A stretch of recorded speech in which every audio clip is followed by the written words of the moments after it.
Hello, ladies and gentlemen, and welcome back to the Ultimate Doctor Who Marathon. This is the show where I take a look at every classic Doctor Who story, plus a bunch of big finish audio dramas, one episode a day, 7 days a week. Before we begin, because in 2019, YouTube was caught data mining information of underage users, therefore violating the Children's Online Privacy Protection Act, or COPPA, they implemented new policy meant to dodge responsibility and scapegoat creators, meaning that I have to ensure everyone understands that this video is not meant for children. It is not marketed towards kids. It is not aimed at kids. Viewer discretion is advised. That being said, today is the 2nd of August. First off, I would like to apologize for the lack of content recently, or at least this short delay in content.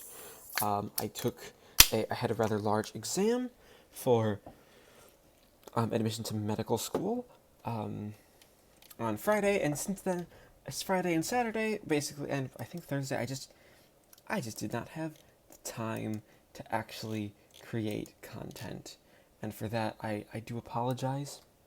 But we are back now on the 2nd of August, 2020, starting the final older Nyssa story with Doctor Who, The Entropy Plague. So, starting today with Part 1. And I will say, Part 1 of The Entropy Plague is good. It is a really, really solid episode. It's a great episode. It ends it picks up with where Equilibrium left off, with Tegan being captured.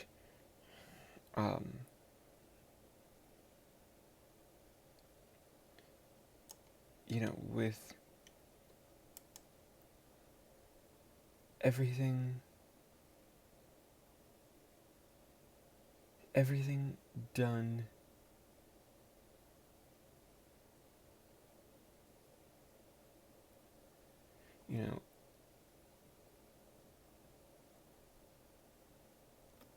everything done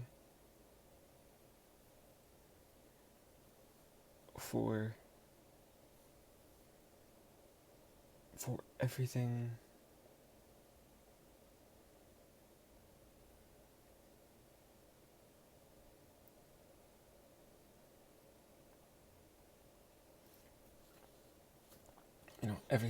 everything that the story does. You have my biggest complaint is perhaps we start out at least a little bit with some derivation in the actual plot. They're space pirates. Also, the whole idea of Tegan being a guy's tribute, so he could enter the end of the universe, basically, or the end of like the end, what's going to be the end of E-Space as E-Space is slowly dying, feels quite a bit like straight from Equilibrium. Not enough, because there's plenty of different things doing with this. I mean, we open with this whole story is actually framed as the Doctor telling Nyssa's son the story of essentially how her mother left him a month after the events of Prisoners of Fate for him. And I think that's actually really, really good. Interestingly, it also cuts the idea that Nyssa could be dying.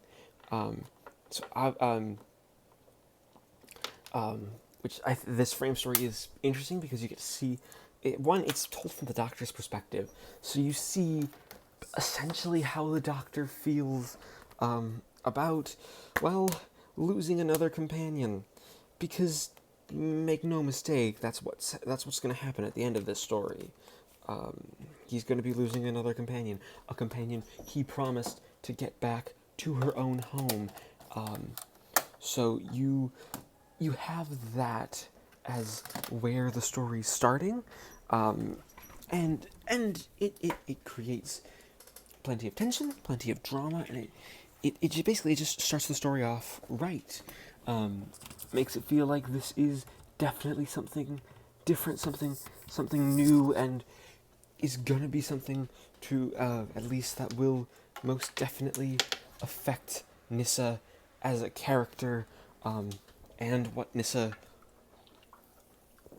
and how Nyssa will be leaving the TARDIS crew for essentially her final time, which is going to be sad, but yeah, it's and I actually will say I think that Peter Davison gives a great performance. I love the whole space pirate characters. I like Jonathan Morris does a really good with good. It's a really good. He does a really good job of creating realistic seeming space pirates that seem realistic enough. It's not perfect.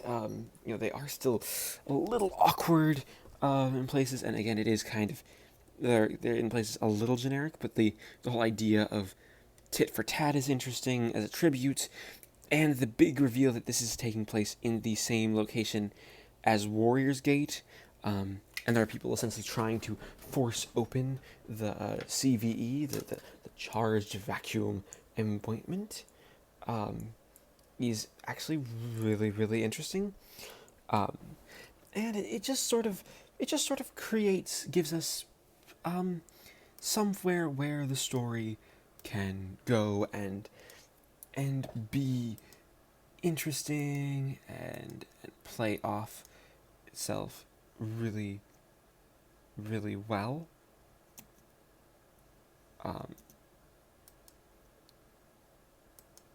Like I really like what Turlough does. Turlough essentially wants to sacrifice himself. He's seeing quite a bit of growth and character development here. You get to see you get to see what the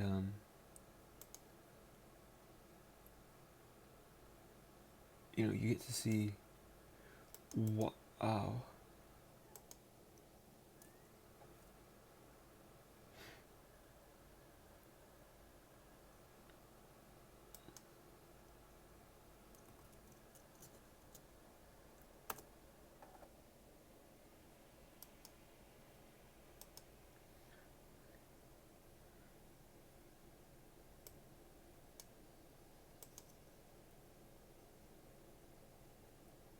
you get to see essentially how Turlough's grown, how Nyssa's grown, how all of this has changed our characters and given them their own little arcs, arcs that are indeed important and full of growth in between these nice stories, which I really like. And it basically essentially makes the Entropy Plague a really interesting listen. So I'm going to give part 1 of the Entropy Plague a 9 out of 10. Okay, it is what's the date? The 3rd. I can remember the dates. It's the 3rd of August, 2020. I just finished listening to part 2 of the Entropy Plague. Yeah, this is great. A great episode overall. The Entropy Plague is one of those stories where you get to see a lot of things being done with the ideas and being done, with who these characters are, what they want, while also really leading towards something kind of sad, or at least probably sad. You don't actually get to see it like a sad ending or anything here. It's mostly just done as yes, nearly as essentially ready for what the plot can be.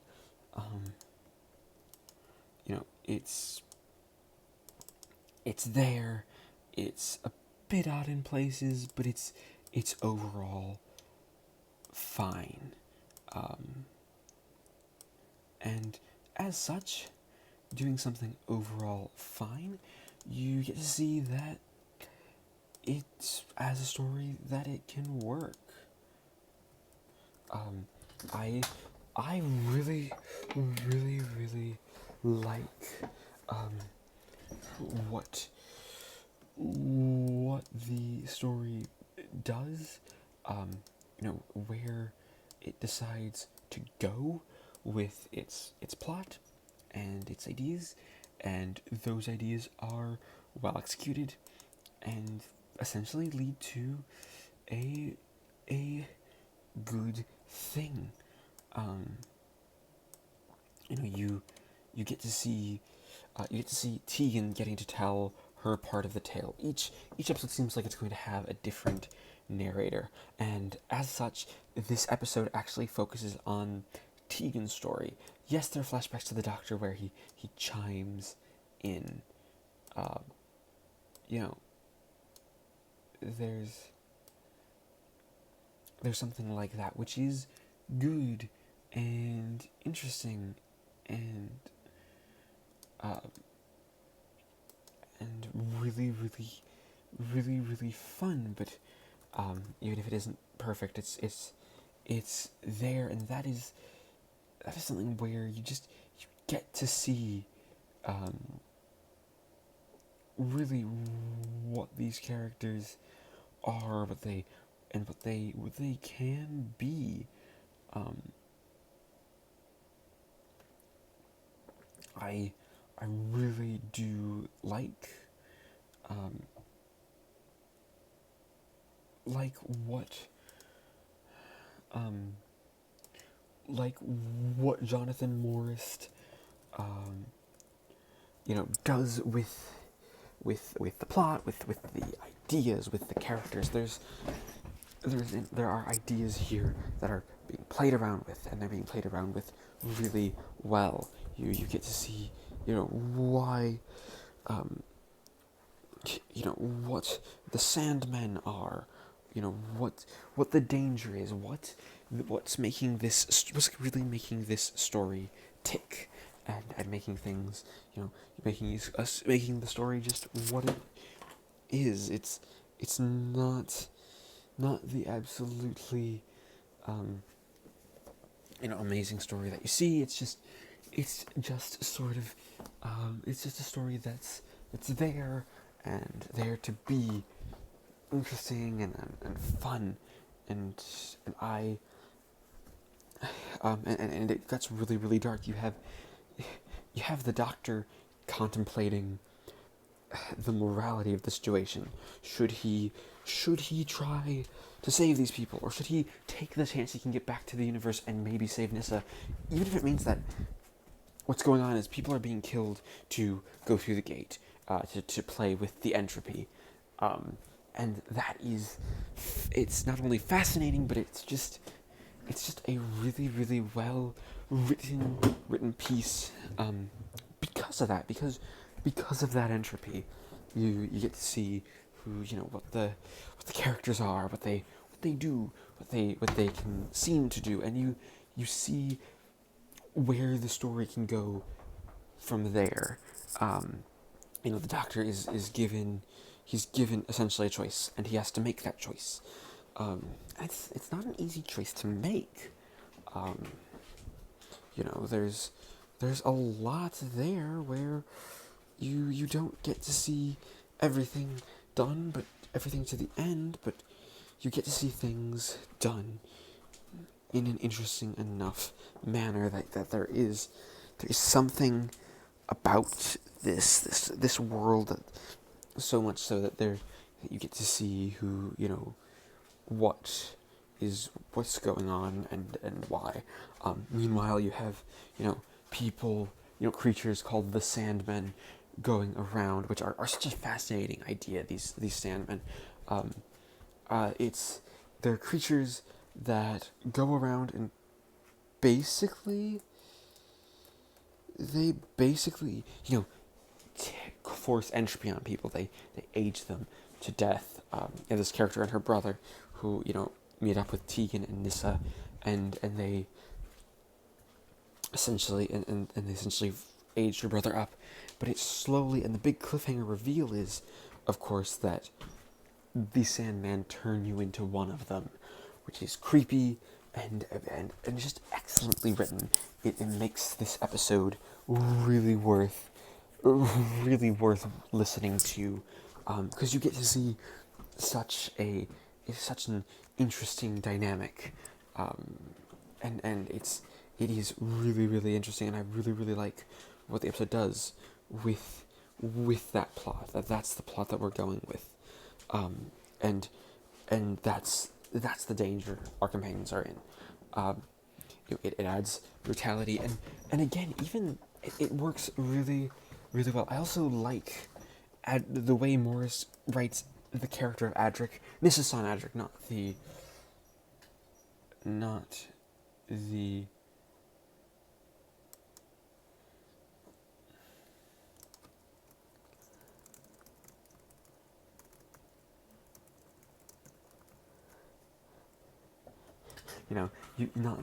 not the stuff that you see.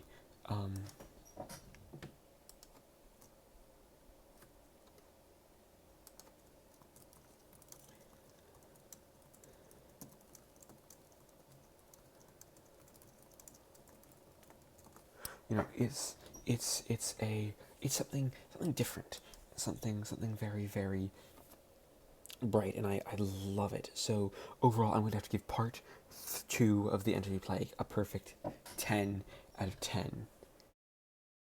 Alright, it is the 11th of August 2020, and I just finished listening to part 3? Yeah, part 3 of the Entropy Plague. I apologize for the absolutely long delay in videos.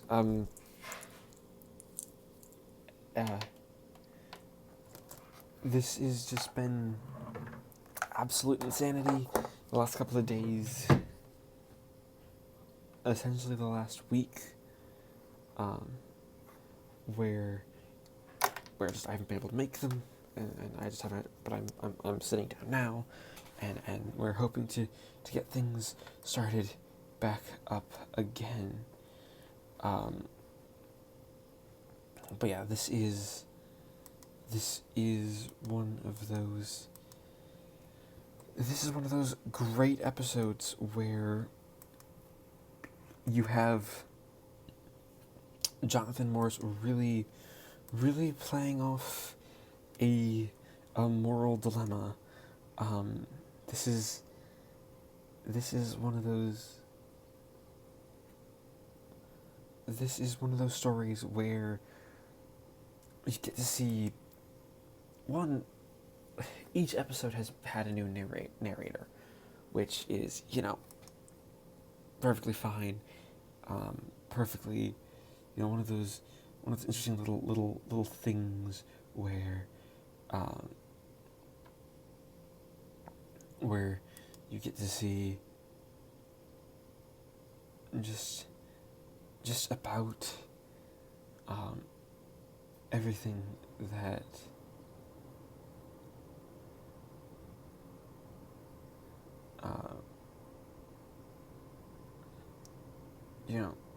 there's this big thing that the story you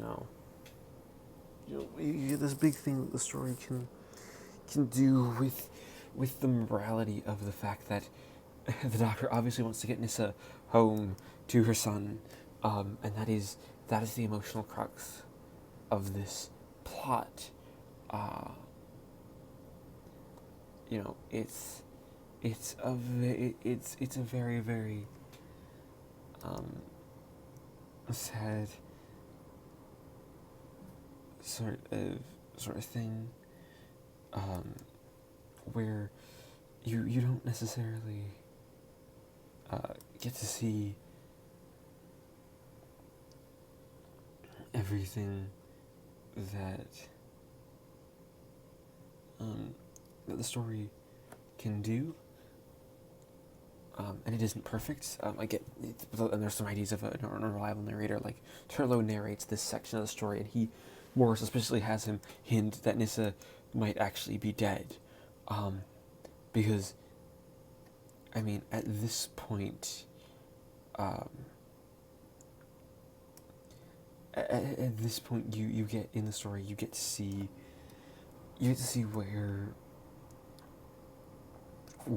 the Doctor isn't sort of one of those things.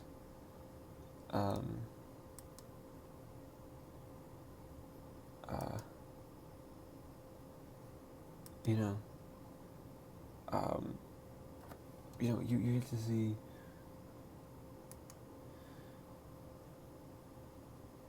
You know, it's sort of this thing where you get the idea that Nyssa might actually be dead. It adds this layer of tension that she could die, even though we don't necessarily know how this whole story is going to end, because the story is there. The story is there for a reason.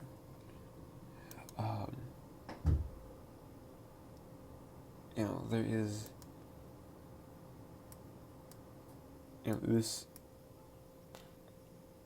This is a very,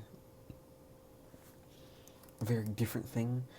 Something where the story really, really,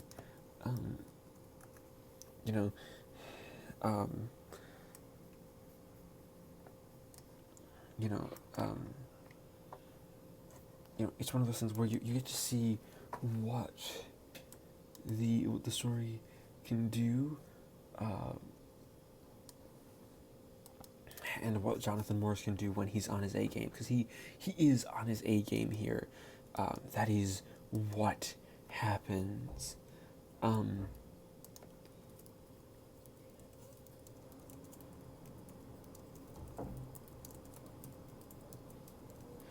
It's this is one of those big things.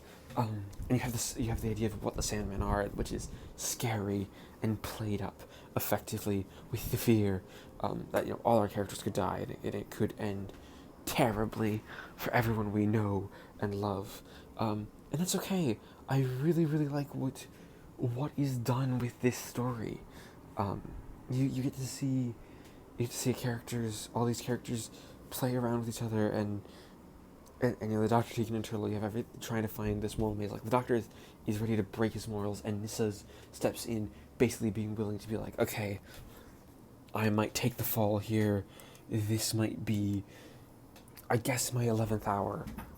So it just creates some really, really good tension and a really good type of story being told for these characters. So overall, I'm going to have to give part 3 of the Entropy Plague a 9 out of 10. Alright, it is the 12th of August, 2020.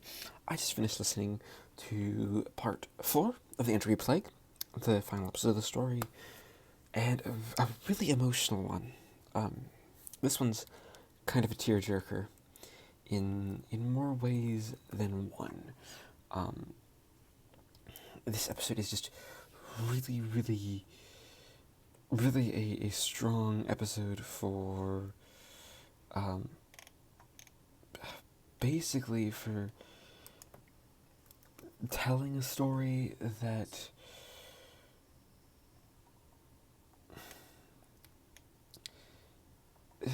basically finishes the arc really well, but while also doing a lot of things that I think are right, and a lot of things that are great, and just generally being there, and being a story that you can listen to.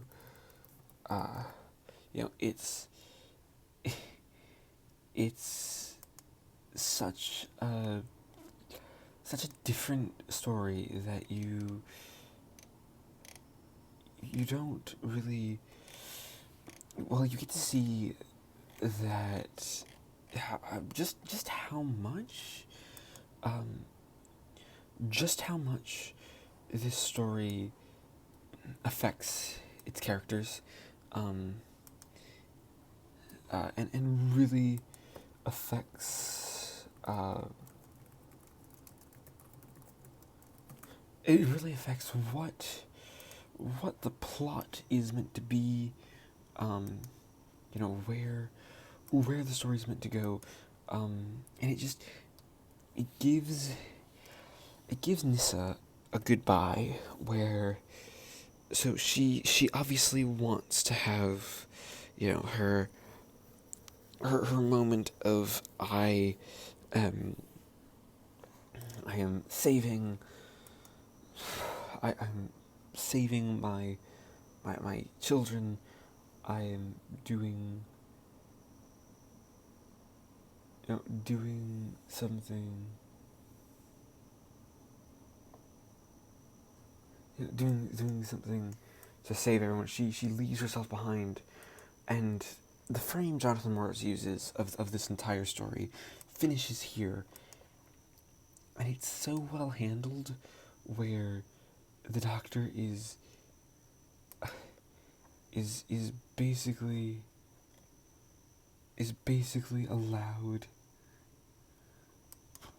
It is basically allowed to say, you know, I understand, but it's still, you know, it still hurts for Adric. He has this, her son Adric, not the companion Adric, who is, you know, still dead. Well, technically, yes, but it still hurts for him. Hurts so much that he is ready to say, "Screw it, I'm done." And I really like the way that this story plays around with that. You know, he has this freak out. It is completely valid freak out about the fact that you know, that there isn't, like, you know, that there isn't the entire thing of the story. You know, they're just,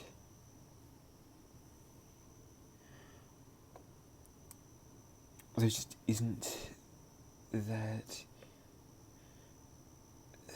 ending. It's not there.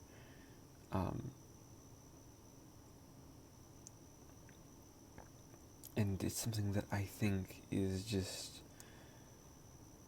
such a solid, something so solid, and something so different, that the characters really just, they pop. You know, there is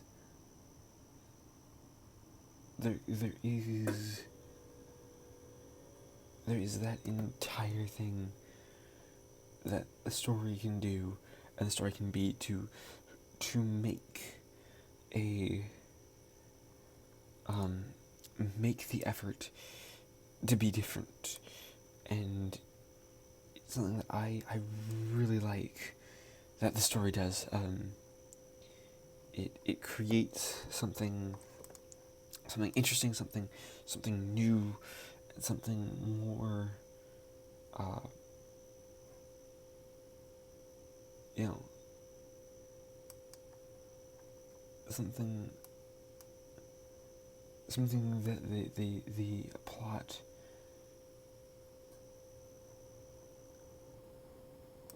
just does.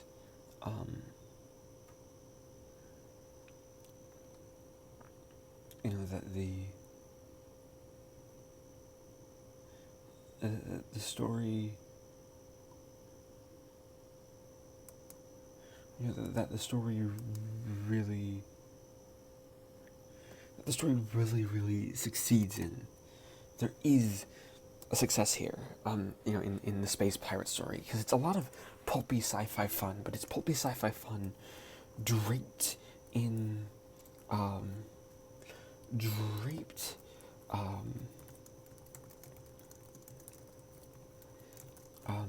draped in what the draped in genuine emotion and genuine sadness about where the story can go and where everything can end. And it's sad. It's something that I like, even if it is really hard to perhaps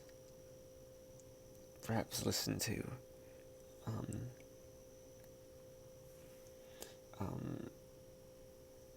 It's just it's an interesting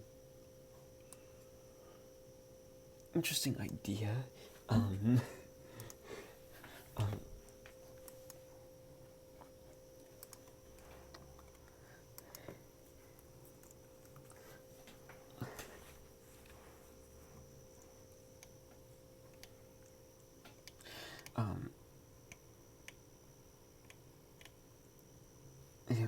they are. It's something so different and something so sad, and Nyssa gets her own ending. And there's just this idea that she is trapped and not dead, which is such a fitting ending. It's this story basically becomes Terminus done right. Because Terminus was just, let's be honest, Terminus was bad. It wasn't a good story. It was Terminus was a mess and terrible, and just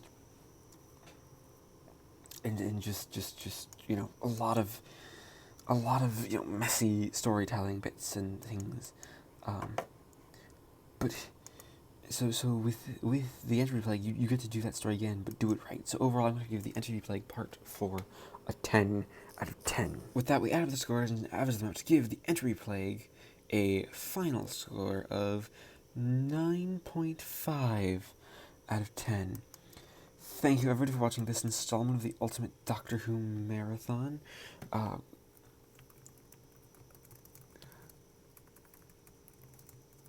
Please leave a like, comment, and subscribe if you haven't already. And if you've joined me next time, we take a look at the finale, the final story of season 20, and with a special 2-part episode with the King's Demons.